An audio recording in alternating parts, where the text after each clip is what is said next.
You won't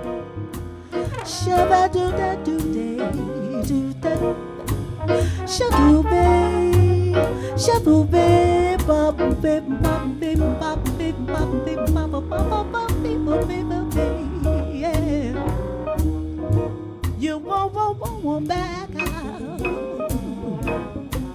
You won't back out. I thought working with Pam was awesome. She's such an easygoing person, easy to talk to. We hung out for a little bit in the green room and just kind of chatted it up before it was our turn to go up and do our thing. And yeah, she's just a very genuine person.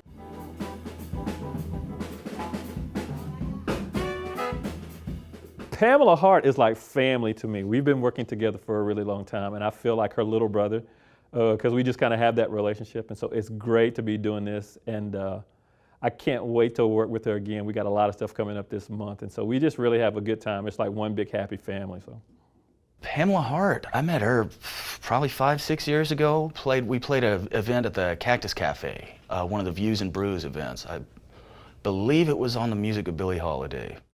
This is my first time playing with her as well.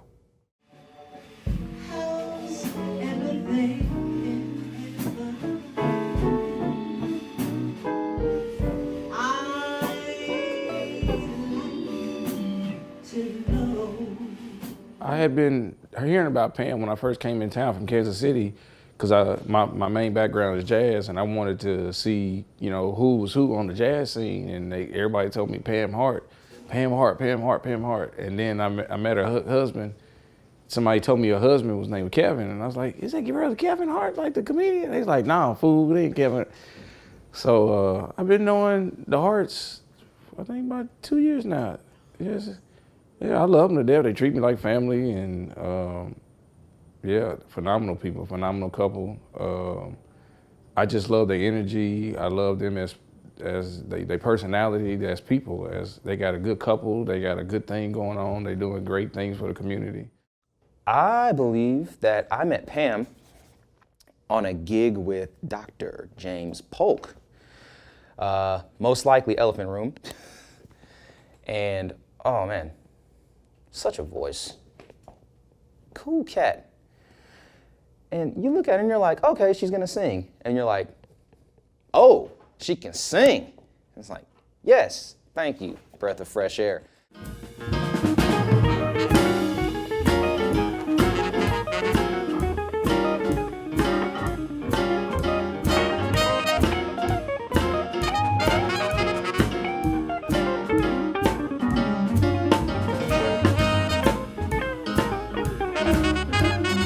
Ben, I met at the Brass House jam session, I believe, probably 3 years ago. Great guitar player, great organist. Oh, Ben, that's my buddy. I've been knowing Ben about 4, going on 4. I've been knowing Ben since I moved to Austin. I used to play an organ trio gig with him at Brass House. And then I'll keep in contact with Ben because he works on organs too. I was real happy to see him for this gig. First time I played with Ben Shelton, we were playing at a place called Mozart's Coffee. We ended up playing it like a punk jazz gig. It was real aggressive and in people's face because we were outside and it was really hot. And we had a good time. And so ever since then, we worked together on another thing with Marcus. Marcus had a thing called Fifth Protocol. And we worked together on that. And then after that, we've done a few little one-offs here and there, but then, you know, Ben had a newborn and that kind of slowed some things down a little bit. But yeah, it's great to be working with him again. Ben had some really good licks during the performance, and I love jazz guitar. So Ben was awesome too. I didn't get to know Ben personally that much, but he's an excellent player. Thank you, Ben. I don't remember exactly where I met Ben, but it was probably a jam session at Brass House or Elephant Room downtown Austin. The big thing that I remember about Ben was I put this group together back in my last days of college called Protocol, and my guitar player had to miss a gig, and I was trying to figure out who the heck could I cover the gig. My friend Terrance, who's sitting over here, says, hey man, I know this cat named Ben Shelton. I'm like, okay, let me hit him up. So they gave me all the charts and the MP3s, and I was like feverishly working to try and get all of this stuff down. He shows up to the rehearsal right before it, and he plays all the stuff from memory. He plays it better than me, and I wrote the stuff. And I'm like, oh snap, we played the tunes, and I'm like, man, this is a great time. One of the best musical experiences that I've had in Austin. But nah, he walked in, crushed the gig. It was killer. Well, I was terrified. I wanted to make a good first impression. And that's my Ben Shelton story. Ever since then, I've always, thought of him as a cat I could rely on in a pinch. T-Mac, first gig that I can recall with T-Mac, and I think this was the first time that I met him, was with this big band called the Vintage 15, spot in downtown Austin. And I remember sitting back like, just sitting there playing the gig, and the drummer sounded fine. It was whatever. And by the way, Terrance is the drummer. He sounds fine. That wasn't the big thing. After, we sit down and we're talking, because we the two brothers in the band, and we're just talking. He said something that caught me off guard, and I said something in response that was, man, forget you. We've been boys ever since. He's why I'm back out here. He's talking about this project, and I said, yeah, man, let me know when you want to do it. I get a call a few months later. It's like, yo, we doing it. I'm like, okay, let me get my flight. There I was, writing charts on a plane. But yeah, we've been cool ever since. You were the drummer on the second gig that I ever played in Austin. I think Derek Becker put it together. It was at Mozart's Coffee Roasters. And yeah, it was a great time. Terrance. Now, who's Terrance? Which one is Terrance? Yeah, Terrance. That's my boy. That's my new best friend. I met Terrance a while ago at the Elephant Room. We were sitting together at the jam sessions. We started becoming close, playing with Pam Hart, playing with her, performing with Miss Hart, and then doing other stuff. He turned me on to a gig with this guy named Scotty up in Dallas. We did a Royal Deuce gig. That was fun. My car was down at that time, and he's like, man, don't worry about it. I got you. I'll pick you up. Don't worry about it. Probably gonna start a moving company with him one day.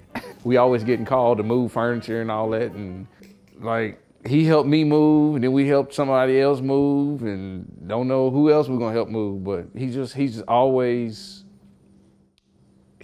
there if you need him. He's always there, phone call, text message. Well, if he's not in a lesson, he won't answer the phone. But if he's not in a lesson, he'll answer the phone or text back. And he's always on top of just very business oriented. I like Terrance McDaniel. Terrance McDaniel is very understated. And I fell in love with Terrance immediately because he's a very intelligent drummer.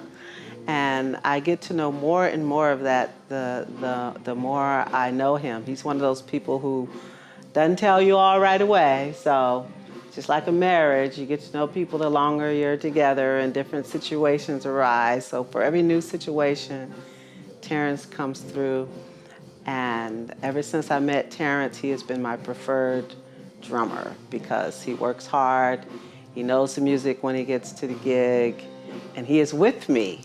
He is with me, and that's what I ask for.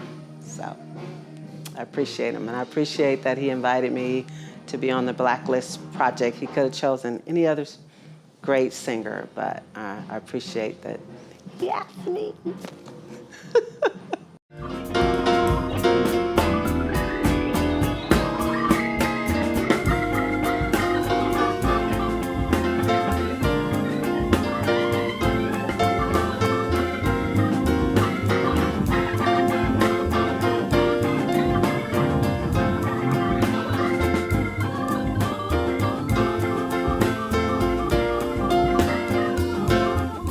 Howard. I met Ryan Howard shortly after he got in town, man, and he was driving around in a van, and that van had a whole bunch of equipment in the back of it, man, and I met him on a set break, and we were just hanging out, and I thought shortly after I met him, this guy and I are going to be friends for a real long time.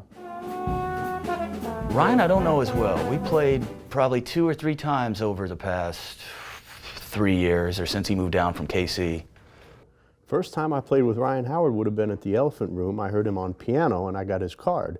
But at that time, I had a organ gig at the Brass House, and I needed an organ player, and I gave him a call. And he comes in, he's already set up when I get there, and I call Sandu, which is just a little blues, and I remember he hit that E-flat pedal on that first note, and I'm like, man, this dude is bad. I want to say that I met Ryan Howard back in the day and that we grew up and we was boys, but I met this cat 2 days ago. All I can say is just, wow, man can play. Also, he brings just positive energy is what I got from him. It's a real happy vibe, jokes around a lot, but he's still, you know, when it's time to play, he's about his business. Knocks things out.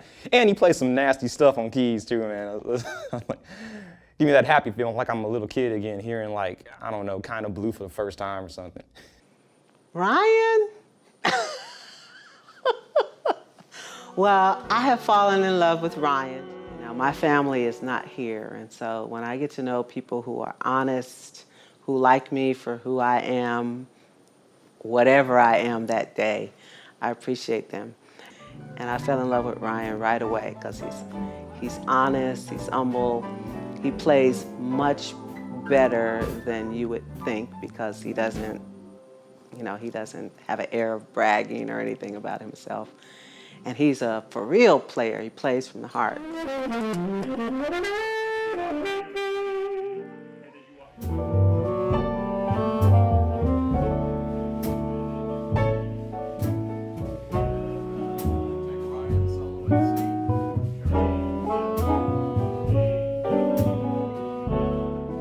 I first met Marcus probably back in 2006, 2007.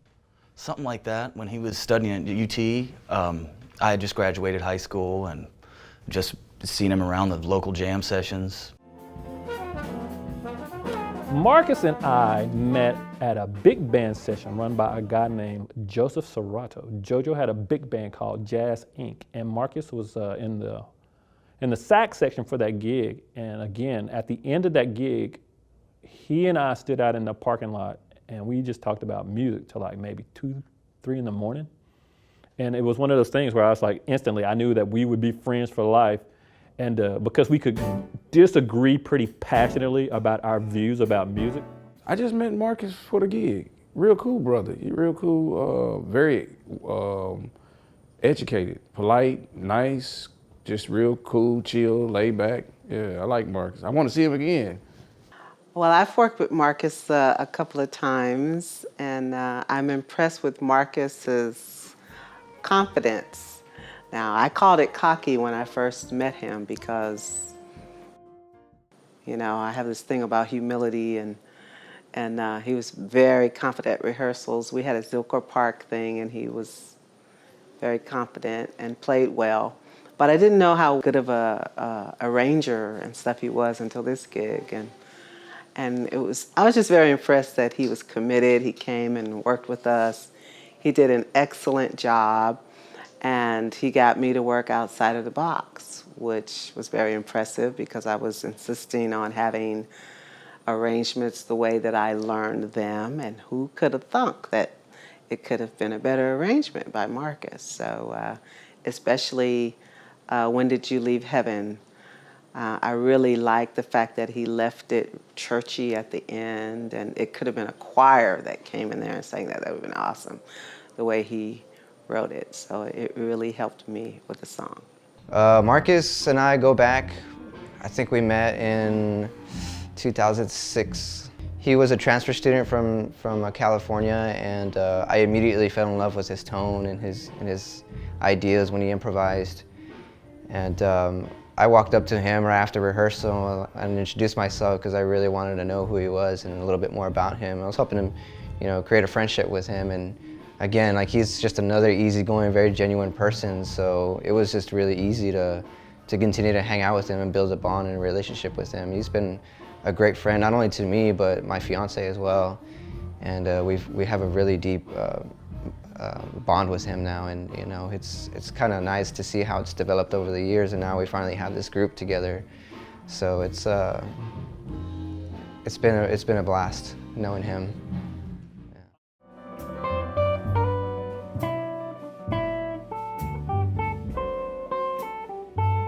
Daniel is probably the hardest guy to catch in the band because he is just one of those guys that's always busy. And so it's a privilege to have him in the band because, again, he's always busy. I can't even believe he's here now doing rehearsal with us. But whatever the case, Daniel is a top-notch bass player and has become one of the busiest bass players in town. It must have been at the Brass House Jam session. I have always loved his playing. He listens so well, and he has the ability to play authentically in such a range of styles, you know, really one of my favorite bass players. I've been knowing Daniel about two years, 2 going on 3. Me and Daniel have crossed paths many times playing in different bands, cover bands, pop bands, jazz ensembles. Yeah, we've crossed paths quite a bit. That's my boy. I love me some Daniel. He's a monster on bass, yeah.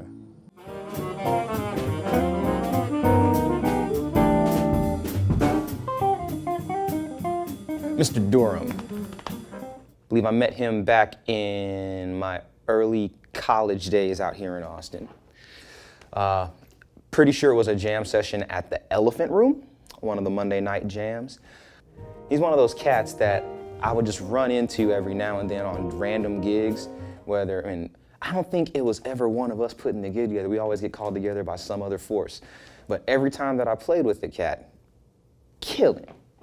Very patient bass player, listens to me as a singer and plays with me. Great musician, good spirit, generally happy dude, and like heck, I'm a big fan of positive energy, so, and he's a good guy for it.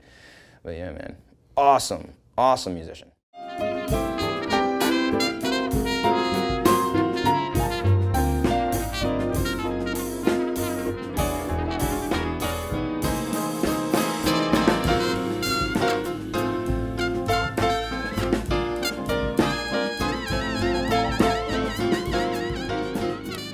Iram and I have actually never really worked together. I met Iram through Marcus. Like, we hung out and we've done some things, but it's never been music related because he's pretty busy too. He's actually working in an independent school system and doing some stuff with music programs there. But he also runs a pretty successful band in town. So again, this is the first time that we're getting the chance to work together. So I'm excited to do this. He was very quiet and understated, but he was very well rehearsed. He had looked at his stuff. He played excellently, and I enjoyed working with him. This is actually my first time playing with him as well. He was a cool brother. Well, he wasn't a brother, but you know, he was a brother of the band. He was cool. He was real good. He was quiet. He didn't really say too much. He could play. Yeah, he was right. I went to school with Iram.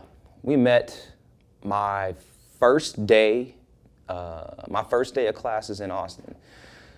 Was a rehearsal for a jazz ensemble, and I don't remember all the details of that particular ensemble, but that was the first time I met him. And after that, we've been boys ever since.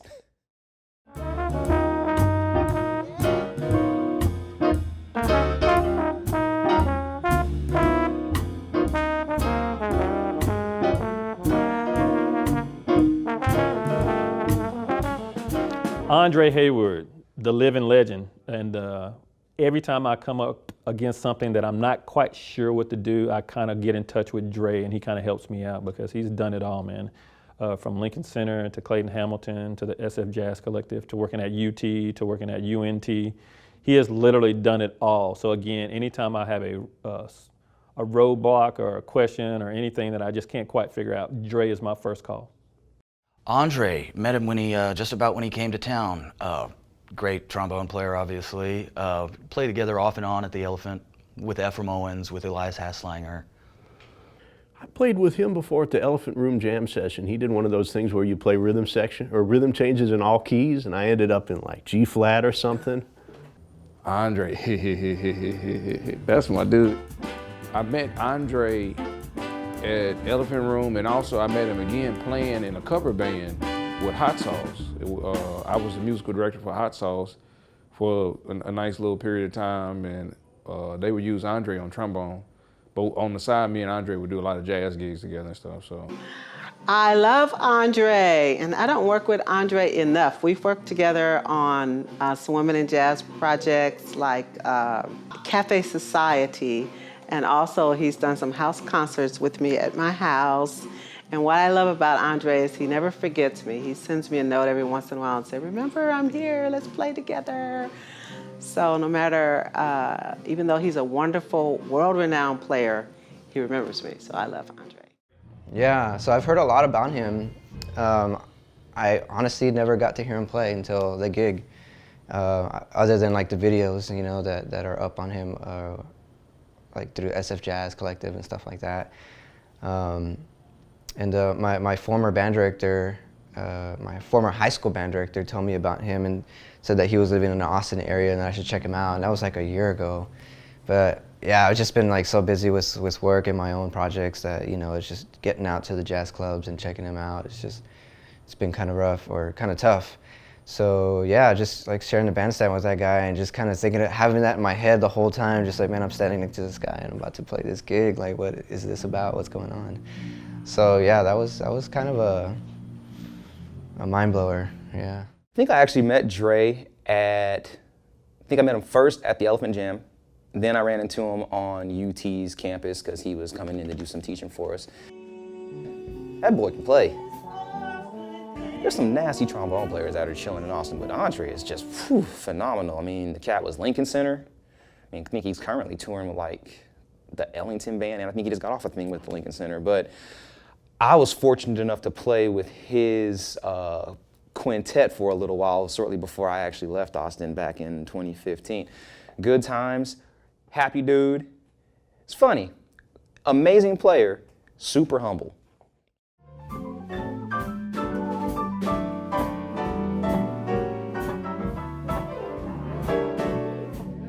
Danny Marquette, another fine musician.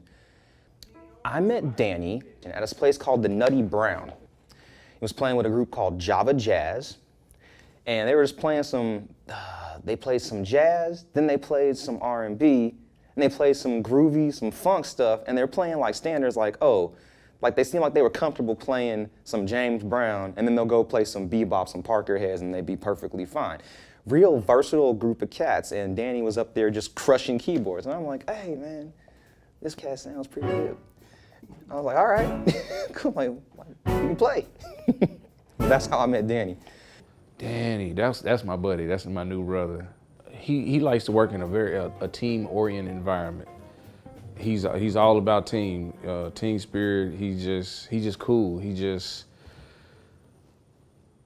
Danny. He's awesome. Yeah, Danny's awesome. I love playing with Danny. Danny's chord changes, his reading abilities, his ear. Yeah, Danny was nice. I enjoyed him, and you know what I really liked about him is I always enjoyed or appreciate musicians who know when to take the lead and know when to give up the lead, and don't have a problem with that because it's what's best for the group. And that's the way he was when it was time for Ryan to play piano. He didn't hesitate to give up his piano while he was on his piano.